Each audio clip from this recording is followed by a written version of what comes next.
हम सभी के पथ प्रदर्शक परम पूज्य गुरु महाराज और जिनका व्यवहार, जिनकी बातें सभी सहज हैं, ऐसे स्वामी सहज प्रेमानंद जी महाराज, सभी संगीतकार वृंद और इस सत्संग के आयोजक सभी गोयल परिवार एवं सत्संग में पधारी हुई माताओं, बहनों, भाइयों, प्यारे बच्चों, सत्संग की इस बैठक में आप सभी का हार्दिक स्वागत है। सभी के चरणों में मेरा प्रणाम जी। बड़ा अच्छा लग रहा है क्योंकि जब गुरु महाराज से मिलना हो, यूँ तो कैमरी कोई दूर नहीं है, बातचीत भी होती रहती है, लेकिन आजकल दर्शन क्योंकि गुरु जी के ज़्यादा प्रोग्राम बाहर रहते हैं, कई कई दिन बाद होते हैं, लेकिन अब तो जब से सत्संग का दिन रखा गया तब से यूँ लगा लो तैयारियां चल रही थी। मन में पता नहीं क्या क्या क्या क्या सोच के ये करना, वो करना, इसको कहना, उसको कहना। परिवार वालों को तो पता नहीं कितनी चिंता थी। मुझे आश्रम में बैठे बैठे रहती थी कि ये तैयारी करनी, वो तैयारी करनी। तो गोयल परिवार में पोते का जन्म हुआ और कई दिन से बातचीत चल रही थी कि सत्संग करवाना है गुरु जी से। तो आज वो शुभ घड़ी आई, वो शुभ वेला आई कि गुरु महाराज हमारे मध्य पधारे।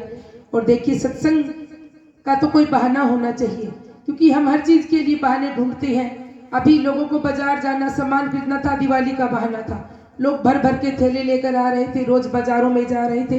यूं ही किसी को शादी के बहाने, किसी को कुछ, कोई कुछ बहाने अलग अलग रहते हैं। तो सत्संग और परमात्मा का नाम लेने के लिए अच्छा बहाना मिला कि गोयल परिवार में पोता हुआ, तो पोते की जन्म के उपलक्ष्य में ये सत्संग रख लिया गया। और आज हम सभी को यहाँ गुरु चरणों में आने का मौका दे दिया इस परिवार ने, इसलिए परिवार, गोयल परिवार बधाई का पात्र है। बोलो प्राणनाथ प्यारे की। और देखिए, हमारा ये जो मनुष्य जन्म है, इसको सार्थक और अच्छा बनाने के लिए सत्संग बड़ा जरूरी है। वो भी किसका? संतों का सत्संग। क्योंकि वैसे तो भजन कीर्तन सब गाते रहते हैं, ढोलक बजा बजा कर, नाच नाच कर, और मैं तो कई बार कहती हूँ कि गाने से कुछ नहीं होगा। गाते तो घूमते ना, ट्रेन में बच्चे दो ठीकरी बजाते हुए घूमते रहते हैं, गाते रहते हैं। और गांव में पहले वो मांगने वाले भी आते थे, अब भी आते हैं शायद, और एक बड़ा अच्छा सुंदर भजन गाया करते थे वो बच्चे, लेकिन शायद उनको उसका अर्थ पता नहीं था, लेकिन वो अच्छी तरह अच्छा भाव लेकर क्या गाते थे? थारे घट में बसे भगवान, मंदिर में कहीं ढूंढ तो फिर। बड़ी अच्छी बात बताते थे वो, लेकिन वो उनको पता नहीं था। वो सिर्फ क्योंकि उनको गाना था और गाने के बदले में उसको कुछ ना कुछ द्रव्य, कुछ ना कुछ मिलता था, तो वो गाता रहता था, लेकिन बात बड़ी गहरी करता था। थारा घट में बसे भगवान, मंदिर में कहीं ढूंढ तो फिर। मंदिर में भगवान है और वहां पर जाने के बाद हमारा भाव भी बनता है।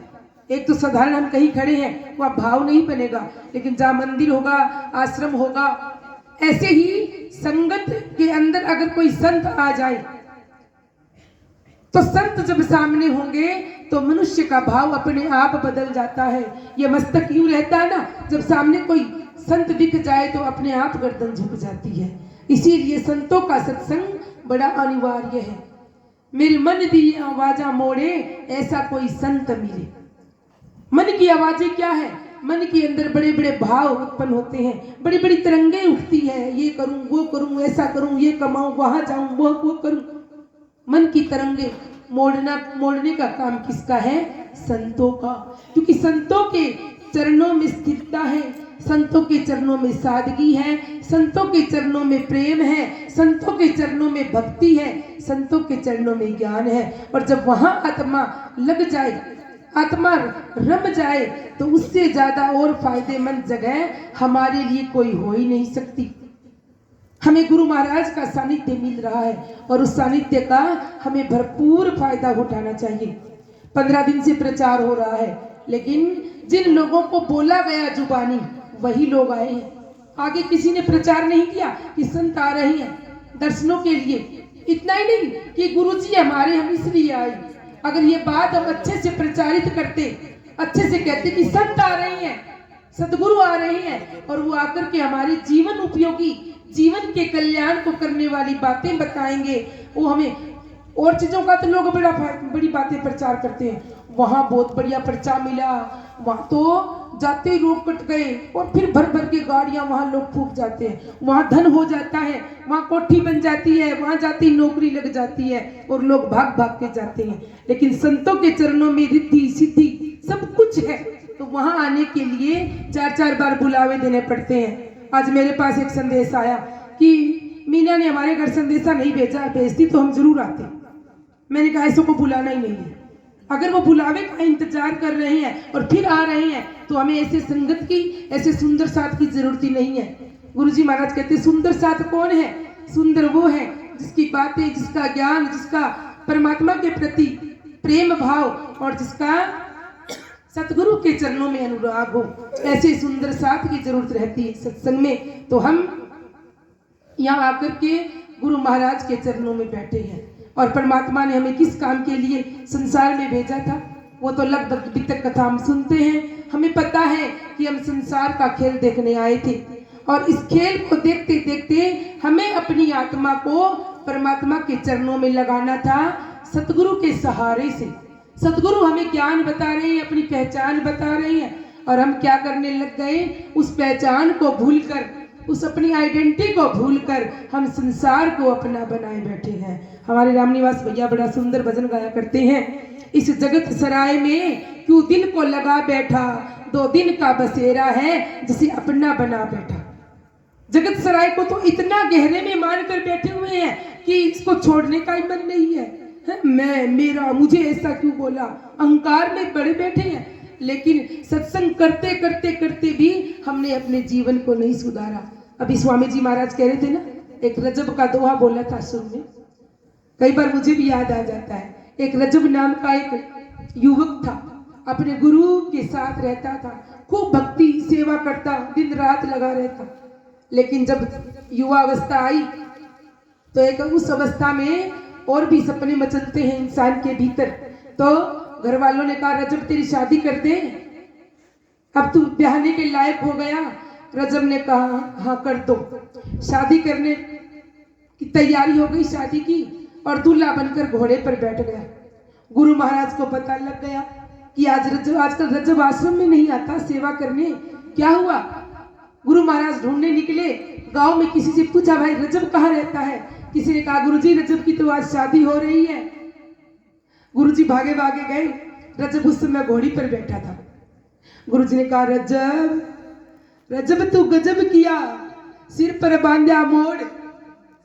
गुरुजी ने एक ही दोहा कहा कि रजब तू गजब किया, सिर पर बांधा मोड़, आया था हरि भजन को और जा बैठो किन ठोड़।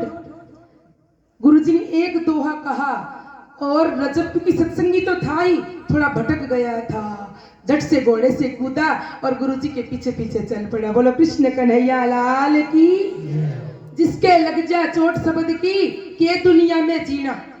लेकिन मैं सोचती हूँ 25 साल मेरे व्यर्थ गए।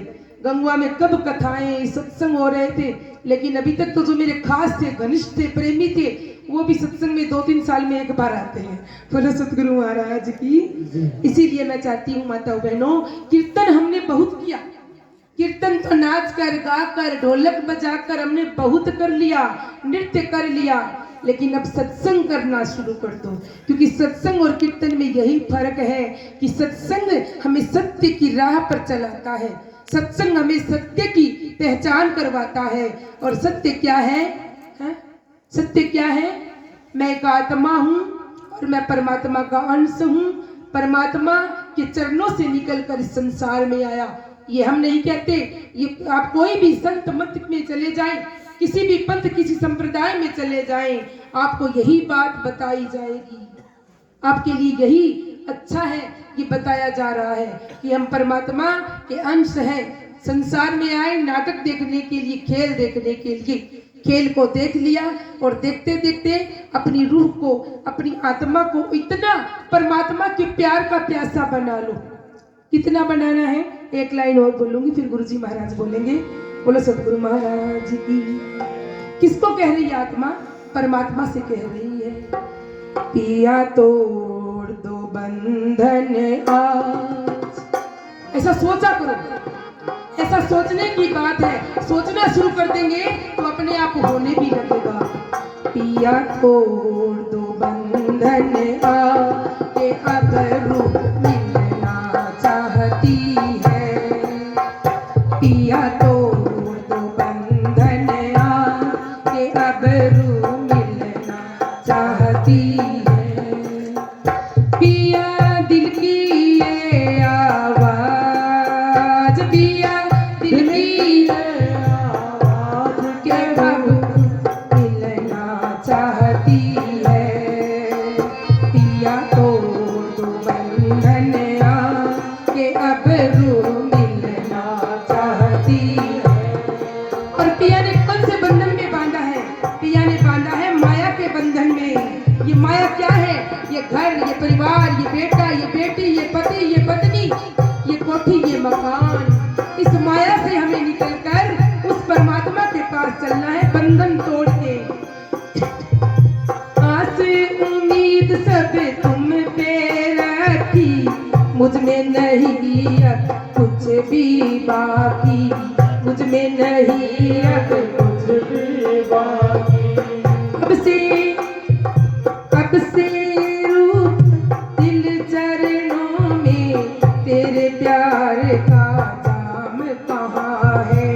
कब से रखा दिल चरणों में, तेरे प्यार का जाम कहाँ है? तेरे प्यार का जाम कहाँ? अब देर करो न भरता, अब देर करो न भरता, के अब रूह मिलना चाहती है। पिया तोड़ दो बंधन पिया तोड़ दो बंधन के अब रूह मिलना चाहती है। पिया दिल की ये आवाज, पिया दिल की ये आवाज के अब रूह मिलना चाहती है। पिया तोड़ दो बंधन पिया तोड़ दो बंधन के अब रूह मिलना चाहती है, के अब रूह मिलना चाहती। बोलिए सतगुरु महाराज की। बस यही दिल में लगन रखनी है, यही मन में बस ख्याल यही रखना है कि हम कहीं भी रहें, लेकिन राज्य परमात्मा सतगुरु महाराज के चरणों में हमारा मन तन लगा रहे, और तभी हम सच्चे सत्संगी कहलाएंगे। बोलो कृष्ण कन्हैया लाल की, सतगुरु महाराज की। सभी के चरणों में